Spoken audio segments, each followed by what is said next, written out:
Բարև ձեզ, Շանթ Գյումրիի եթերում լրատվության ժամ է, այսօր հոկտեմբերի 28-ն է, երեքշաբթի։ Հայաստանում անցկացվում է Եվրանեստ խորհրդարանական վեհաժողովի 12-րդ լիագումար նիստը։ Այդ նիստին, հիշեցնենք, չեն մասնակցում Ադրբեջանի և Վրաստանի ներկայացուցիչները։ Վեհաժողովի քաղաքական հարցերի, մարդու իրավունքների և ժողովրդավարության հարցերի հանձնաժողովի նիստում Հայաստանի ընդդիմադիր պատգամավորները հայտարարել են նաև, թե Հայաստանում կան քաղբանտարկյալներ, ինչին արձագանքել է Ազգային ժողովի արտաքին հարաբերությունների մշտական հանձնաժողովի նախագահ Սարգիս Խանդանյանը, խոսելով նաև Հարավային Կովկասում ստեղծված նոր իրավիճակի մասին։ Մենք Հայաստանում հանդիպում ենք մեկ այլ տարբերվող միջավայրում։ Իրավիճակը փոխվել է եւ մենք կարող ենք հստակ ասել, որ Հայաստանի եւ Ադրբեջանի միջև խաղաղություն է հաստատվել, բայց դեռևս շատ փխրուն է եւ մենք պետք է փայփայենք եւ ամեն ինչ անենք, որ խաղաղությունն անհողդող լինի։ Շատ կարեւոր է նաեւ, որ մենք ունենք տեսլական, թե ինչպես ենք պատրաստվում ապաշրջափակել Հարավկովկասյան տարածաշրջանը, բայց սրանից էլ անդին թրիփի միջոցով, որի մասին հայտարարվել է Վաշինգտոնում, մենք դառնում ենք շատ ավելի մոտ Եվրամիությանը, բայց ոչ միայն մենք որպես տարածաշրջան։ Սրա միջոցով մենք մոտեցնում ենք Կենտրոնական Ասիան Եվրամիությանը։ Սա շատ արժեքավոր երաշխիք է խաղաղության համար, մեր տարածաշրջանի համար։ Տնտեսական համագործակցություն, ենթակառուցվածքների բացում, բայց կան դեռ շատ չլուծված հարցեր, օրինակ գերիների, Ադրբեջանում պահվող անձանց, անհայտ կորած անձանց հարցը։ Այս նոր իրավիճակում Հայաստանի եւ Ադրբեջանի միջև ես կարծում եմ, որ ավելի հեշտ կլինի այս թեմաները քննարկել։ Ես չեմ կարող չհասցեագրել ներքին հարցերը Հայաստանում։ Ընդդիմությունից մեր գործընկերը զարմացավ, թե ինչու քաղբանտարկյալների հարցը չքննարկվեց, որովհետեւ չկան քաղբանտարկյալներ Հայաստանում։ Եկեք ձեռք բարձրացնենք, թե քանի մարդ կկարծի, որ մենք ունենք քաղբանտարկյալներ Հայաստանում։ 2018 թվականից մենք չենք գնում փոխզիջման, կոռուպցիայի, ժողովրդավարությանը, մեր երկրի ինքնիշխանությանը սպառնացող վտանգների հետ։ Մենք թույլ չենք տալիս, որ Ռուսաստանը գա եւ ասի, թե ինչպես փրկել Հայաստանը։ Մենք ունենք բավարար փրկիչներ, եւ հայ ժողովուրդը չունի փրկիչների կարիք, հատկապես Հայաստանից դուրս գտնվող փրկիչների։ Արդյոք հնարավոր է երկխոսություն կաթողիկոսի եւ իշխանությունների միջև։ Հարցը այսօր հնչել է խորհրդարանական ճեպազրույցների ժամանակ։ Իշխող խմբակցության քարտուղարն ասել է, թե այդպիսի երկխոսություն կարող է լինել միայն Գարեգին II հրաժարականի շուրջ։ Այս թեմային վերաբերող հարցերին անդրադարձել են նաև ընդդիմության ներկայացուցիչները։ Չկա իշխանություն եկեղեցի կամ պետություն եկեղեցի հակամարտություն։ Խնդիր կա, ուրեմն հայ առաքելական Սուրբ եկեղեցու, ուրեմն բարձրաստիճան եկեղեցականների, Կտրիչ Ներսիսյանի, ուրեմն հետ, որոնք ուրեմն խախտել են իրենց Աստծուն տված ուխտը։ Եվ սրա մասին է խոսքը եղել ի սկզբանե, եւ սրա շուրջա ուրեմն խնդիրը, որ գոյություն ունի, եւ ձևակերպումը մեզ համար ընդունելի չի, պետություն եկեղեցի, եկեղեցու հետ մենք խնդիր չունենք, մենք ունենք խնդիր, արդեն նշեցի Կտրիչ Ներսիսյանի եւ նրա շրջապատի հետ, որոնք ըստ էության իրենց վարքագծով նսեմացնում են ուրեմն ամեն հնարավոր արժեք։ Եվ մեր ասելիքը սրա մասին, կարծում եմ շատ մանրամասն խոսել է, բազմիցս արդեն խոսել է գործողությունների հաջորդականության մասին, ձևի մասին, ինչպես մենք պետք է ուրեմն հոգևոր իշխանությունը վերադարձնենք ժողովրդին, եւ ամեն բան լինելու է ուրեմն եղբայրական արդեն ասել է, որ առաջնորդելու է այս շարժումը, ուրեմն ակցիաները կազմակերպում վարչապետնես ընթացքում եւ այս դրամաբանության մեջ է լինելու եւ ես խնդրում եմ, որ մենք չվերնագրենք գործընթացը որպես իշխանություն եկեղեցի հակասություն կամ պետություն եկեղեցի հակասություն, որովհետև այդպիսի հակասություն ուղղակիորեն չկա։ Պետք է հրաժարվեն այն քրեորեն, այդ թվում նաև քրեորեն պատժելի գործելավոճից, որը որ ընտրել է իշխանությունը, այսինքն նույն կրոնական կազմակերպությունների մասին օրենքով էլի միջամտություն է դա, էլի եւ իրավաբանները դրա հստակ ձևակերպ ասել են, որ քաշեն այս գործելավոճից։ Սա հայտարարակ, սա գործընթաց է, որ ազգին ճանաչի բացենք եւ այլն մեկ մյուս։ Եթե եկեղեցում կան խնդիրներ, լուծվեն հստակ ընթացակարգով, ոչ թե այս մեր սրտի, չգիտեմ, սրբազանն է կամ այն մեր սրտի կոսնա, ասենց ասենք կամ ասենք, խնդիրը հստակ պիտի ձևակերպենք։ Իշխանությունը հրաժարվում, որը մեզ տանում է պառակտման, հերթական բաժանարար գծեր ստեղծելու։ Սա ոչ մի լավ տեղ չի տանելու։ Ինչպես են պատկերացնում հանգուցալուծումը իշխանության խոնարհությամբ, որովհետև ես եկեղեցու հետ այլ շփում քան խոնարհությունը մի քիչ լավ չեմ պատկերացնում։ Ի տարբերություն իմ շատ գործընկերների ես չեմ կարող մեջբերումներ երկար անել Աստվածաշնչից կամ ավետարանից կամ սաղմոսներ կարդալ, բայց դրանից իմ հավատքը որևէ կերպ չի փոխվում։ Ես կարծում եմ, ով իրեն համարում է հայ առաքելական Սուրբ եկեղեցու հետևորդ, պիտի խոնարհությամբ մոտենա եկեղեցու։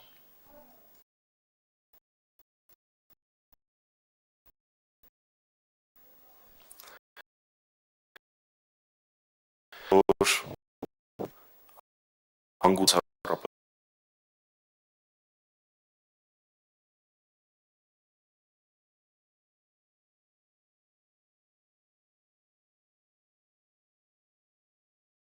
Արինել է տնային կալանքով։ Այս մասին հայտնել է նրա փաստաբան Երեմ Սարգսյանը։ Հիշեցնենք, Արցախի պաշտպանության բանակի նախկին հրամանատար, Արցախի նախագահի խորհրդական Միքայել Արզումանյանին մեղադրանք է ներկայացվել 2020 թվականի Արցախյան պատերազմի ընթացքում ռազմավարական կարևոր նշանակություն ունեցող Արեգա բարձունքը եւ հարակից մարտական դիրքերը ազատագրած անձնակազմին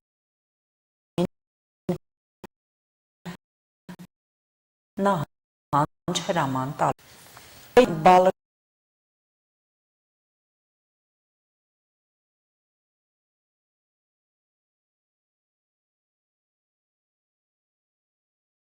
Փլուզվել են 3 դատարկ շենք եւ երկհարկանի խանութ։ Փլատակներում մնացածների մասին տեղեկություններ չկան։ Երկրաշարժի հետևանքով վիրավորվել է 22 մարդ, որոնք խոճապի մեջ ցատկել են պատշգամբներից։ Ցնցումները զգացվել են նաեւ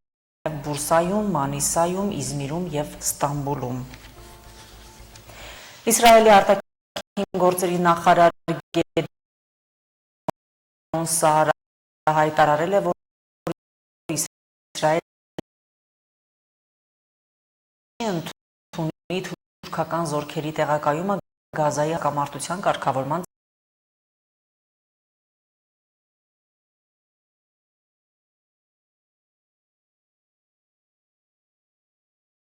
հետախուզության ղեկավար Հասան Ռաշադի հետ հանդիպման ժամանակ դեմ է արտահայտվել թուրքական զորքերի ընդգրկմանը Գազայում նախատեսված միջազգային կայունացնող ուժերի կազմում։ Դե Գվարդիանը նշել է, որ հավանաբար Եգիպտոսը կգլխավորի այդ ուժերը, որոնք ըստ խաղաղության ծրագրի ավելի ուշ կտեղակայվեն Գազայի հատվածում։ Զորախմբում չի սպասվում Մեծ Բրիտանիայի եւ Եվրոպայի մյուս երկրները։ Ճապոնիա կատարած այցի ընթացքում Միացյալ Նահանգների նախագահ Դոնալդ Թրամփը եւ Ճապոնիայի վարչապետ Սանաե Տակաիչին ստորագրել են հազվագյուտ մետաղների արդյունահանման եւ վերամշակման համագործակցության ծրագիր։ Երկու երկրի ղեկավարները ստորագրել են Ամերիկա-ճապոնական դաշինքի նոր ոսկե դարաշրջանի ճանապարհին համաձայնագիրը։ Երկու առաջնորդները հանձնարարել են իրենց համապատասխան նախարարներին եւ քարտուղարներին այն իրականացնելու համար ձեռնարկել հետագա քայլերը։ Նրանք պլանավորել են 180 օրվա ընթացքում անցկացնել համապատասխան նախարարների երկկողմ հանդիպում, համատեղ նպատակներին հասնելու համար մոտեցումներն ու ներդրումային առաջնահերթությունները որոշելու համար։ Փոխհմբռնման հուշագիրը ստորագրելուց հետո Ճապոնիայի վարչապետը հայտարարել է, որ Ամերիկայի նախագահ Դոնալդ Թրամփի թեկնածությունը կառաջադրի Նոբելյան խաղաղության մրցանակին։ Այսքան կարճ ժամանակահատվածում աշխարհն ավելի խաղաղ է դարձել, ասել է Տակաիչին։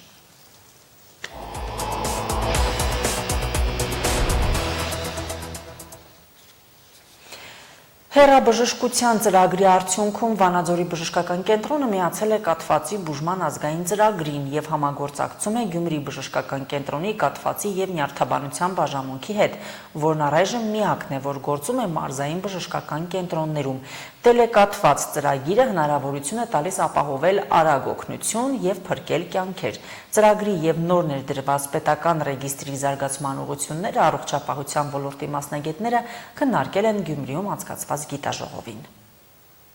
Գլխուղեղի արյան շրջանառության սուր խանգարումը հանգեցնում է կաթվածի։ Այն զարգանում է հանկարծակի եւ կարող է տևել մի քանի րոպեից մինչեւ ժամեր, երբեմն հանգեցնելով մահվան կամ հաշմանդամության։ Վիճակագրությամբ կաթված տարած հիվանդների միայն մոտ 60%-ն է պահպանում ինքնասպասարկման կարողությունը, իսկ շուրջ 20%-ը մշտապես խնամքի կարիք է ունենում։ Վերջին տարիներին այն շարունակում է մնալ մահացության հիմնական պատճառներից մեկը Հայաստանում։ Մասնագետները նշում են, հիվանդության հաղթահարումը մեր երկրում դեռ մնում է բարդ գործընթաց։ Զարգացած երկրներում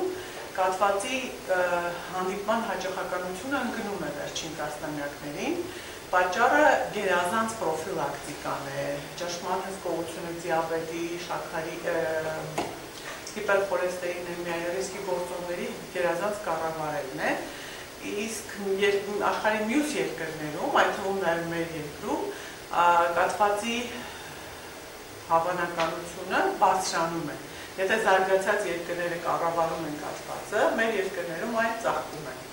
Կաթվածի երկու հիմնական տեսակ կա՝ իշեմիկ ինսուլտ եւ հեմորագիկ ներուղեղային արյունազեղման հետևանք։ Այս դեպքերի շուրջ 95%-ը գրանցվում է 45 տարեկանից բարձր անձանց մոտ, իսկ 2/3-ը 65 տարեկանից բարձրների։ Կաթվածի ախտորոշման եւ հիվանդին հիվանդանոց հասցնելու համար վճռորոշ են առաջին 3-ից 5 ժամերը։ Կաթվածի ամենատարածված նշաններն են դեմքի մի կողմի ծրվածությունը, ձեռքերի թուլությունը, խոսքի խանգարումը։ Ինչքան էլ հիվանդության բուժումը բարդ եւ երկարատև լինի, այն հնարավոր է կանխարգելել։ Մինչև 80% դեպքերը հնարավոր է կանխարգելել,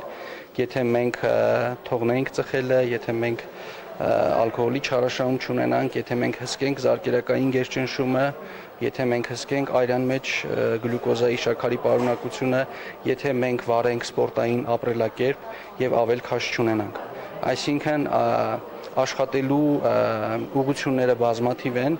Հայաստանում կաթվածի դեմ համակարգային պայքարը սկսվել է 2014 թվականից կաթվածների ախտորոշման, բուժման եւ կանխարգելման կենտրոնի ստեղծմամբ։ 2019-ից անվճար բուժօգնության ծրագիրներ դրվեց։ 2022-ից եւ առաջինը մարզերից կաթվածի կենտրոն բացվեց Գյումրի բժշկական կենտրոնում։ Իրականացվում են վիրահատական եւ թերապևտիկ միջամտություններ։ Տարեկան կենտրոն է դիմում մոտ 600 հիվանդ, նրանցից 100-ը ստանում է բուժման ձևերից մեկը։ Հեռաբժշկությունը կարևոր աջակցություն է այն բժշկական կենտրոնների համար, որոնք չունեն կաթվածի մասնագիտացված կենտրոններ։ Գյումրին հեռաբժշկության տելեկաթված ծրագրի շրջանակներում համագործակցում է Վանաձորի բժշկական կենտրոնի հետ, ինչը հնարավորություն է տալիս ժամանակին օգնություն ցուցաբերել եւ նվազեցնել կաթվածի ծանր հետևանքները։ Էլեկտրոնային համակարգի միջոցով առողջապահության դրվեց Celestroc գաղափարը, որը նույնպես թույլ էր տալի բժիշկներին վերահսկել ժամանակին եւ տրոմբոլիզ անելուց հետո տեղափոխություն կազմակերպել հետագա վիրահատության պահանջող պացիենտներին արդեն իսկ Գյումրու բժշկական կենտրոն։ Եվ պիտի նշեմ, որ եթե մենք սկսել ենք 19 թվականին եւ ունեցել ենք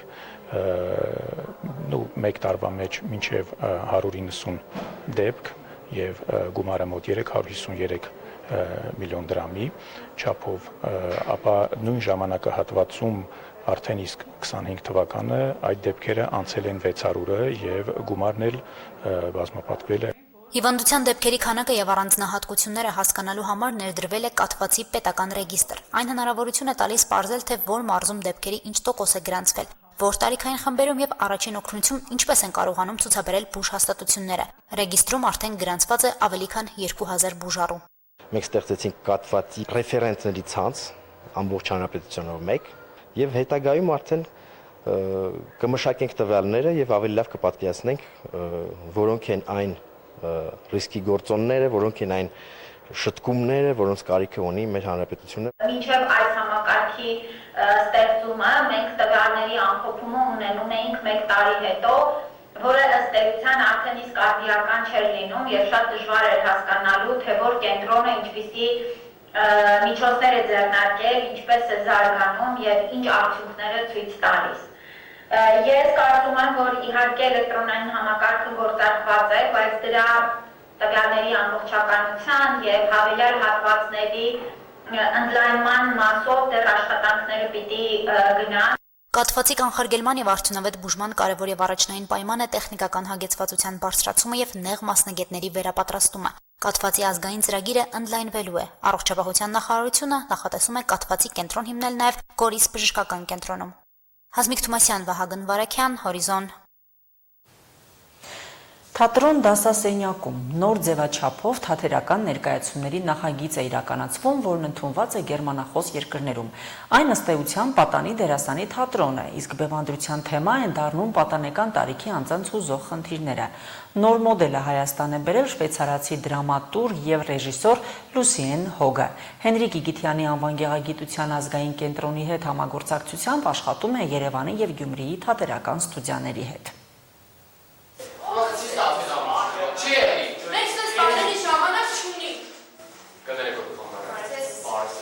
Not sad when she asks you this. It's like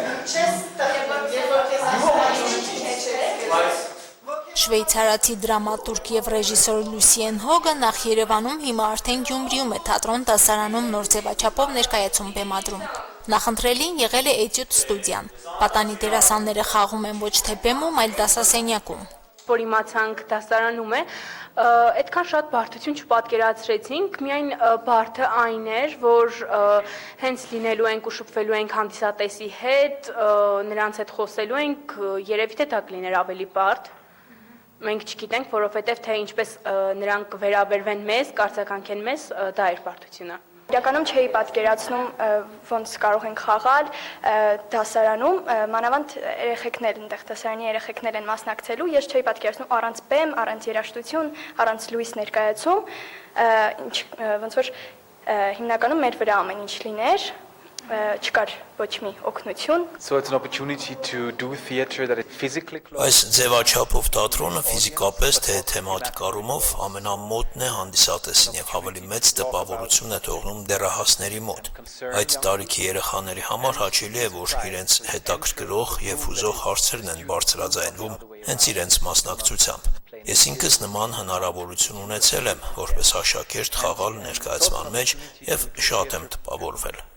Ռեժիսոր դրամատուրգ Լուսիեն Հոգի պիեսները բեմադրվել են Շվեյցարիայի եւ Գերմանիայի տարբեր թատրոններում։ Դասավանդում է վարպետության դասեր է անցկացնում աշխարհի տարբեր երկրներում։ Հայաստանում է Գեղագիտության ազգային կենտրոնի միջազգային համագործակցության շրջանակներում։ Իրականացնում է նախագիծը Երևանում եւ Գյումրիում, բաղկացած է երկու փուլից։ Երևանյան փուլը հաջողությամբ ավարտել ենք, երեխաների հետ ներկայացում է բեմադրել եւ երեխաները արդեն հնարավորություն ունեցել տարբեր դպրոցներում եւ դասասենյակներում ներկայացնել այդ ներկայացումը։ Շվեյցարացի երիտասարդ դրամատուրգի հեղինակած Մարդու սրտի մեխանիկան պիեսը մարդկային հույզերի, զգացմունքների եւ տարբեր իրավիճակներում ելք փնտրելու գտնելու մասին է։ Պիեսում բովանդակային փոփոխություններ կատարվել են, հարմարեցվել է հայկական մտածելակերպին։ Սա ուզեմ գերանալու հետ, որովհետև ես դրոցի տնօրենի աղջիկն եմ, բայց ոչ մեկ իրական չեն։ Նրանք կամ վախենում են ինձանից, կամ ուզում են հաճիանալից, կամ էլ երկուսն են։ Կաղապարված մոտեցումների դեռահասության տարիքում մտահոգող մի շարք թեմաներն են նոր բեմադրության առանցքում։ Շվեյցարացի բեմադրիչին օգնել են 13-ից 17 տարեկան երեխաները, որոնք տարիքային առանձնահատկություններից ելնելով իրենց սցենարային, բովանդակային փոփոխություններն են առաջարկել Լուսիենին։ Հիմնականում ընտրել ենք այնպիսի թեմաներ, որը շատ արդի է բոլոր դպրոցներում։ Հիմնականում ընտրել ենք ծաղրանքի թեմաները, փոքր-ինչ սիրային թեմաներ կան, որովհետև դա առանց դրա չի լինի միանշանակ ոչ մի դպրոց։ Հիմնականում այդ թեմաներն են ծաղրանք, բուլինգ։ It was great working with them because they were very honest with me. Շատ անկեղծ են երեխաները, իսկ նման ներկայացումների համար դա չափազանց կարևոր է։ Մենք երկար քննարկումներ ենք ունեցել երեխաների հետ թե Երևանում, թե Գյումրիում։ Ամենաշատ մտահոգող թեման ծաղրանքի եւ բուլինգի դրսևորումներն են դպրոցներում։ Շատ ենք խոսել նաեւ ընկերության մասին։ Ես չեմ սիրում անի, ինչու պետք է ընկերանամ նրա հետ, որովհետև ծնողներս են ուզում։ Ես ինքս եմ ուզում ընտրել իմ ընկերներին։ Պատանի դերասանների հետ բեմադրիչն ավարտում է փորձերը։ Նրանք արդեն պատրաստ են շրջել Գյումրիի դպրոցներով։ Ուսուցիչներին, աշակերտներին առանց զգուշացնելու կմտնեն դասարան։ Կընդմիջեն դասապրոցեսը եւ աշակերտներին այդ ընթացքում հանդիսատեսի կվերածեն։ Թատրոն դասարանում նախագծի ձևաչափն է այդպիսին։ Մարինե Տերբինյան, Արարատ Ծատուրյան, Հորիզոն։ Այժմ նրա հոսը եւս սպառված է, նորությունների հետևեք մեր հաջորդ թողարկումներում։